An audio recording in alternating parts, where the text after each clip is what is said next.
આજે મિત્રો એક મસ્ત સરસ જગ્યાએ આવ્યા છીએ. વિડીયો જોયા કરજો. છેલ્લે તમે જ કહેશો ચિંતનભાઈ આ કઈ જગ્યા છે. તે નામ નથી કહેતો પણ ચાલો વ્લોગની શરૂઆત કરીએ. અને શું કહેવું છે બીજું કાંઈ નહીં. Jai Yogeshwar good morning. આ તો ગુડ મોર્નિંગ એટલે અમે 12:30 વાગી ગયા છે પણ અહીંયા પ્લેસ ઉપર પહોંચીને પછી વ્લોગ શરૂ કર્યો છે. ગાડીઓ હજી આવે છે અને પાર્કિંગ થપ્પા લાગી ગયા છે ગાડીઓના. અને આજે જયદીપ પણ વ્લોગ બનાવવાના છે. હા, પહેલો વ્લોગ એનો ઉતરે છે, આડો વ્લોગ. અને બપોરનો સમય થયો છે ને તો પ્લેસ વિઝિટ કર્યા પહેલા જમી લેવી. છાશ તો હેતાશને ભૂખ લાગી ગઈ હતી. 30 રૂપિયાનું આખું લીટર. સરસ. લગભગ તમને લોકેશન જોઈને આ આઈડિયા આવી જશે કે કઈ જગ્યા છે આ. હું જો લોકેશન બતાવું તમને, અને નો ખબર પડે તો વિડીયો છેલ્લે સુધી જોજો. લોકેશન હું કહી દઈશ કઈ જગ્યાએ છું. અહીંયા ને હા, મંદિર છે. આમ જો તો ઋતુ શિયાળાની છે પણ તડકો બહુ લાગે છે, બહુ. આપણે ડાયરેક્ટ છે ને એવું લાગે ને તો પ્રદર્શનમાં અંદર જ વહી જાય. મંદિરના આગળના ભાગમાં જો નીલકંઠ વર્ણય છે અને રાત્રે અહીંયા લાઇટિંગ થાય ને તો અહીંયાનો નજારો જોરદાર બને છે. આમ તો દેખાય નહીં. હા, લાઇટ શરૂ જ છે. રેડ અને ગ્રીન ફોટો પાડે છે. આવડે છે તને? હે, આવડે છે? હા, હરખો પાડજે. સરસ. લ્યો પાછળ જો આમ કૃષ્ણ ભગવાન આવવા જોઈએ હો. ચાલો હવે દર્શન કરી લઈએ.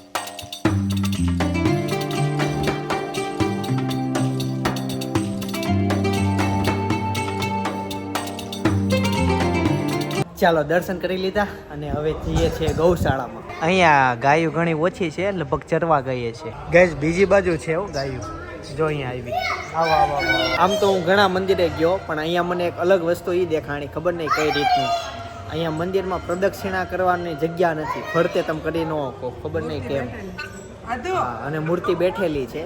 તો કંઈક તમને ખબર હોય તો કોમેન્ટ કરજો. ગેસ ટિકિટ લીધી હતી, અહીંયા આપી દીધી. હવે જઈએ છીએ આ કઈ પ્રદર્શનમાં. પ્રદર્શન છે આ. અને ચાલો અંદર તમને હવે પ્રદર્શન બતાવું. અહીંયા છે ને 8-9 અલગ અલગ જાતના પ્રદર્શન છે. જેવી ટિકિટ લેવામાં જવા દે. 4 વિભાગ છે. પછી એક વિભાગની અંદર ઘણા પ્રદર્શન આવે, અલગ અલગ ઘણા આવે. પ્રશ્ન કેવો પૂછ્યો? કેવો? કે મમ્મી મારે લાડુ ખાવી. પછી શું કે લાડુ ખાવું કે પછી કે લાડુ શું છે, કોણ છે?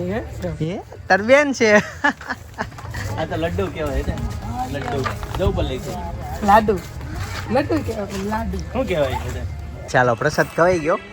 હવે અહીંયાથી ઓલા પતરા શેડની અંદર કંઈક પ્રદર્શન છે, એમાં જઈએ. ચાલો.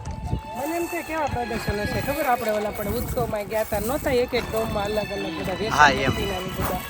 હું તમને છે ને ઝલક બતાવું. જો અહીંયાથી અમે એન્ટ્રી લીધી હતી. પછી આ ડ્રોમમાં જવાનું. અહીંયા પિક્ચર જેવું બતાવે છે. પછી આ આખી ગામડાની સંસ્કૃતિ છે તો એમાં જઈ જઈને પછી એક સામે જો ડ્રોમ દેખાય છે, એમાં જવાનું. આ ડ્રોમ છે, આ ડ્રોમ છે, અને એની પાછળ કંઈક હશે. તો આવી રીતના આમ જોતા જઈએ છીએ. એટલો લાંબો વ્લોગ બને એમ છે એટલે હું બધી વસ્તુ નથી બતાવતો, પણ હા મને જે ગમશે એ વસ્તુ હું અલગથી બતાવી. જો કે બધું ગમે એવું જ છે પણ એક્સ્ટ્રા ઓર્ડિનરી બતાવી, કેમ કે આજે 2 વ્લોગ શૂટ થાય છે. ભાઈ કરે છે કે હું કરું છું. તો અડધી વસ્તુ એ બતાવશે એના વ્લોગમાં જોજો, અડધી વસ્તુ હું બતાવી મારા વ્લોગમાં જોજો. એના ચેનલનું નામ છે જયદીપ ખોખર. યુટ્યુબમાં તમે સર્ચ કરી શકો. બસ જો એવી રીતનું છે. જોતા જઈએ છીએ અને આગળ વધતા જઈએ છીએ. और पशुओं ने उमंग के साथ श्री नीलकंठ वर्णी का स्वागत किया। श्री नीलकंठ वर्णी की यात्रा में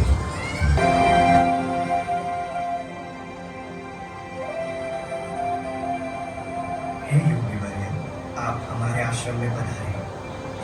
ચાલો તી હવે મસ્ત મૂવી જોઈ લીધું અને હવે જશું ગામડાની સંસ્કૃતિમાં. હે નીલકંઠ દર્શન. આ નીલકંઠ દર્શન કરી લીધા અને અહીંયા હવે ગામડાઓમાં જશું. અને અયોધ્યાનું છે, આવી રીતના અલગ અલગ છે, ઘણું બધું છે પણ સારું છે, મજા આવે એવું છે. અને આ બધા ઝાડવા જેથી મોટા થશે ને, આ બધા વાવેલા છે તેથી મસ્ત ઘટાદાર થઈ જશે. જો આ બધા છાંયો થઈ જાય આ રોડ ઉપર. હા મિત્રો, આ સરસ મજાનું ગામડું છે. ગામના પાદરમાં મંદિર છે અને એક તળાવ છે, તમે જોવો.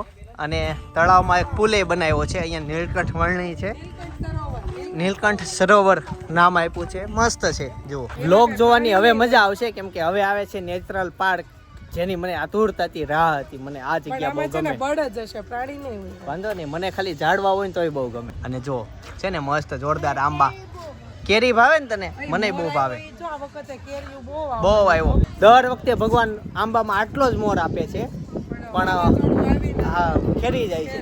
પણ આ વખતનો જે મોર છે ને, તો મિત્રો જોવો ને તો નકરો મોર જ દેખાય, પાન ઓછા દેખાય. આટલો મોર છે ઘટાદાર. ચાલો અંદર જઈએ. અંદર મસ્ત ટાઢો પવન હવે આવ્યો, ત્યાં સુધી તડકો લાગતો હતો. ચાલો અંદર જઈએ.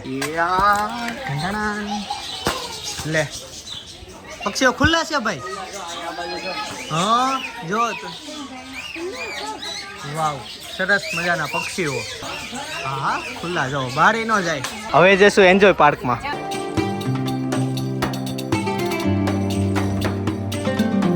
ગાઈસ હવે આમાં બેસવું છે, વારો હમણાં આવશે. બાકી તો ઘણું બધું છે. એ તો સામે હિંચકે છે જો,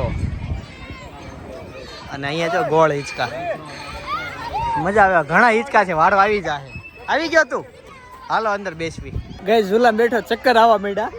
આપણા કામનું છે નહીં, પછી આમાંય બેઠો હું. મજા આવે. અને આમાં ભાભીને ચક્કર આવે ને. ભાભીને સપના છે ને મેળા માટે જ બનેલા છે. એ મેળામાં કેમ બીવે નહીં. મને મેળામાં તે મજા ન આવે, આટો મારી નીકળી જાય. હું એકેમ બેસું નહીં, ચક્કર જ આવે, બીકે લાગે. ગાઈસ તો હવે ફાઇનલી મંદિરેથી અમે નીકળી ગયા છીએ, અને હવે થોડીક તરસ લાગી છે, અને આમ ઠંડુ પીવાનું મન થયું છે. જોઈએ રસ્તામાં શું આવે છે, પણ પહેલા તો સુરત જઈએ હવે.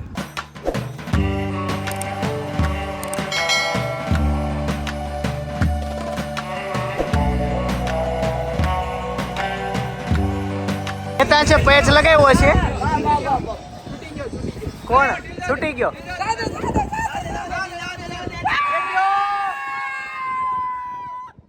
કોનો હતો? કોનો?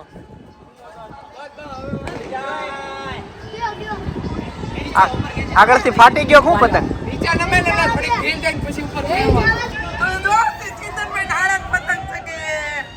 લીરા ચગાવે કોઈ, પેચ નો લગાવે. ચીટિંગ કરે છે આ.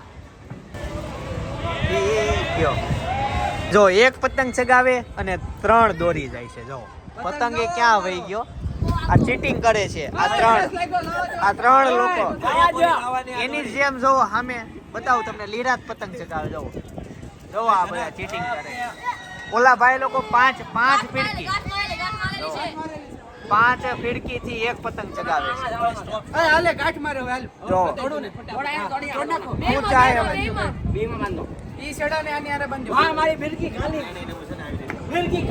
ફીરકી ખાલી થી ખુશ થતો ઇન્સાન. એમાં ખુશ ન થવાનું હોય. નવી આવશે. વાહ સરસ. જો તેની પતી ગઈ. એક દોરો કપાઈ ગયો. ઓકે પેચ લઈ લીધો છે. હેતાંશ કોનો છે?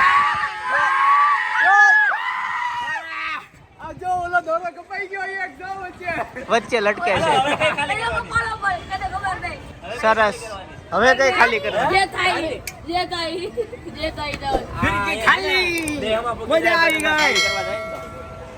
બસ બહુ આગો ના જવા દેવો, પછી ચીણો દેખાય છે.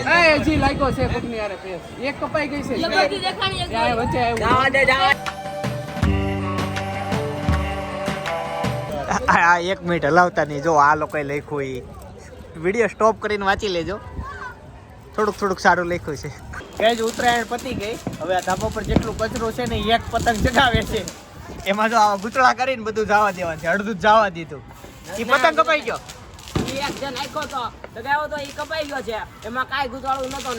નહોતું નાખ્યું. અચ્છા બાકી ઓકે સરસ. મેં બહુ ધાબા ફેરવા, આ ધાબે ઓલા ધાબે ઓલા ધાબે. ચાલો હવે ફાઇનલી છેલ્લી ડેસ્ટિનેશન. બધી જગ્યાએ ઉત્તરાયણ જોઈ લીધી. જો આ છેલ્લો પતંગ ચગાવી છે, બધું કચરો આમાં જવા દેવાનું છે. 2025 નો છેલ્લો પતંગ. હા બધું કચરું જવા લ્યો. 2025 નો બીજો પતંગ ચગશે હવે. હા છેલ્લેથી બીજો. નહીં સર નીકળી ગયો. છેલ્લો છે.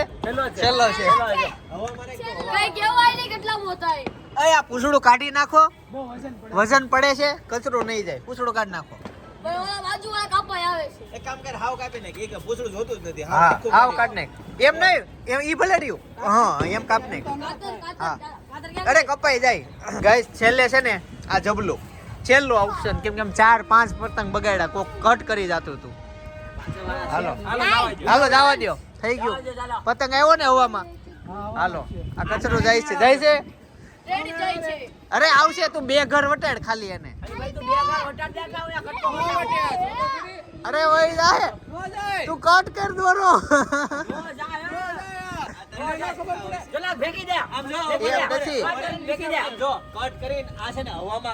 ઘા કે હા.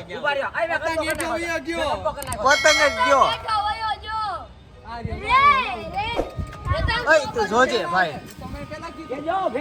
તું પડતો ને ઉભો રે દોરો કટ કર્યો ને આમ જો આમ નીચે નથી નાખવાનું હવા ઉલાળવા છે હા નીચેથી ઉપર હા પતંગ ટાઈટ થાવ દે પતંગ જ ખોવાઈ ગયો ઉપર હજી ઉપર લે પતંગ મને પણ આપણી પતંગ હા તો ઉપર થોડો કોલી બાજ જાજો બે કોલી બાજ જાજો ઉભો રહ્યો નહીં હજી પતંગ નીચે છે આ પગ પકડો છો નીચેથી ઉપર એ ગયો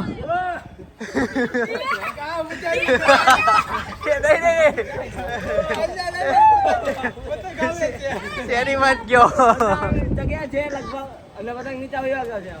લ્યો પણ એવું ન થયું ઈ ઘા કરતી વખતે પેલા જનકે મૂકી દેવા નથી દોરી તારે મૂકી દેવાની પેલા નતું થયું ઊંધું થયું અરે એમ નો કરાય જો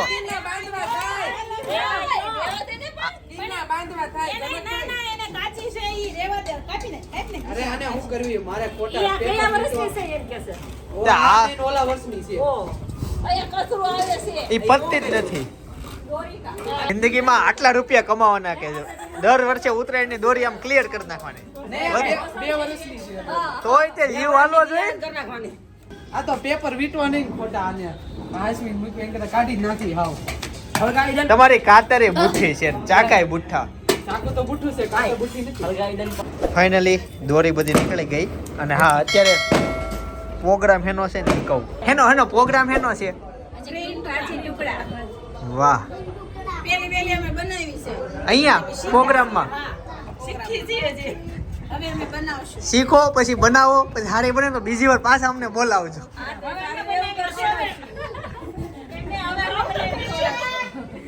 એમ નહીં હવે તમે પ્રોગ્રામ કરજો ને અમે હા તમને ખાવા બોલાવો એમાં પેલી ટ્રાયલમાં નહીં બોલાવતા બીજી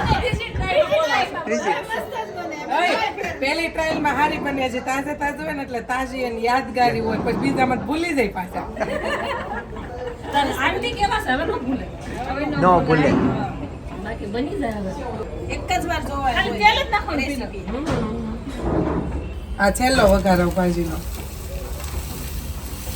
ઠંડી એટલી બધી છે ને તો ભાજી ખાવાની બહુ જ મજા આવશે તમારે ખાવું હોય તો આવી જાજો તમે આવશો ત્યાં તપેલું સાચવાનું પોતાની બનાવી તારે જ ન પડે તારે જ ન પડે એ આવશે ત્યારે તમે તપેલું સાચવાનું રે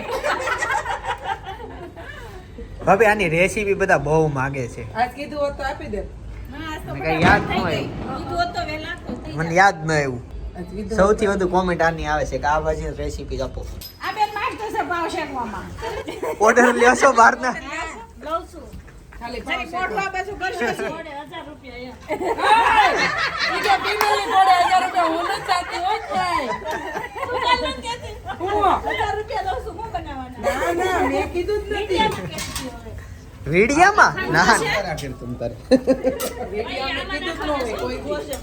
આ કાલથી એમ કે પિનલબેન 1000 રૂપિયા આપજો તમે આવો અહીંયા. તો બધા એમ કહે છે કા અરે લો. અમે તો પ્રોગ્રામ કેને પ્રોગ્રામ ના અમાર પાસે છે ને કેટલાનો હોય 50 જણા 60 જણા 80 જણા લગીનો પ્રોગ્રામ હોય તે તપેલા હલાવવામાં તપેલા મોટા હોય ને હમણાં રીલ્સ મૂકું કે નહીં તો હું કહે કે પિનલબેન તમે બધે બનાવવા જાવશો ઈ કે ઓર્ડર ને તમે બનાવવા જાવશો એમ મેં ના રે ના મેં કીધું હું ક્યાંય જાતી નથી. બીજું ઈ કે મંદિર કયું હતું ભાઈ જેને જેને ખબર પડી ગઈ છે ઈ કોમેન્ટમાં જય સ્વામિનારાયણ લખતા જજો બાકી જાજી કોમેન્ટ થાય એટલે 1-2 જણા તો કહી જ દે છે પ્લેસ કયું હતું તો નીચે કોમેન્ટ સેક્શન આજે તમે વાંચો તો એમાંથી કયું મંદિર હતું ને એ તમને ખબર પડી જશે. બાકી ત્યાં બહુ બધી મોટી જગ્યા છે અને ઘણો તમારો ટાઈમ સ્પેન્ડ થાય એમ છે રાત્રે બપોર પછી જાઓ તમે સમજો ને કે 4 વાગે જાઓ તો એ બેસ્ટ પ્લેસ છે. 4 વાગ્યાથી સાંજ સુધી તમે ત્યાં રહી શકો. સાંજે લાઇટિંગનો નજારો બહુ મસ્ત છે. તો એવી રીતના તમે શિડ્યુલમાં જઈ શકો. અમને તો ત્યાં બધા બહુ ઓળખે અને સબસ્ક્રાઈબર મળે એટલે અમે સવારનો સમય પસંદ કર્યો હતો કે ઓછું પબ્લિક હોય છતાં અમને મોસ્ટ ઓફલી ત્યાં જેટલા આવ્યા હતા એ બધા ઓળખતા હતા. તો બધા સાથે ફોટોગ્રાફી કરીએ એટલે થોડોક વ્લોગ ત્યાં દિવસે ઓછો ઉતરો અને બસ બધાને મળ્યા સબસ્ક્રાઈબરને. એટલે બપોર પછી શું થાય અમારે બધું મળવામાં જ રહીએ ને તો વ્લોગ તો સાવ ના ઉતરે. એવી રીતના ટ્રાફિકવાળા પ્લેસમાં અમે વિચાર્યું એટલે અમે સવારે ગયા હતા. સવારથી અમે બપોર સુધી જોકે બપોરથી 4 વાગ્યા સુધી જ્યારે ઓડિયન્સને દર્શનાર્થીઓ આવતા થયા ને ત્યારે અમે ત્યાંથી રિટર્ન થઈ ગયા. એટલે કોમેન્ટ વાંચતા જજો. ત્યાં સુધી તમારે અમારો એક વ્લોગ જોવાનો છે. એટલે બહુ જૂનો છે. આંબાવાડી વાળું ફાર્મ. હા, આંબાવાડી વાળું ફાર્મ કે આંબાવાડી લગભગ અમે ત્યાં ટિફિન લઈને ઘરેથી ગયેલા. મને શેષ યાદ આવે છે એ વ્લોગ અચાનક આવી ગયો. તો એ વ્લોગ જોતા આવજો, ક્લિક કરી લેજો. બહુ જૂનો વ્લોગ છે. ત્યારે હું વ્લોગિંગ કેમ કરતો તો એ પણ એમાં તમને જોવા મળશે. બાકી આવતીકાલ સવાર 9 વાગે હું પાછો આવી જઈશ. જય સોમનારાયણ, જય શ્રી કૃષ્ણ, જય યોગેશ્વર.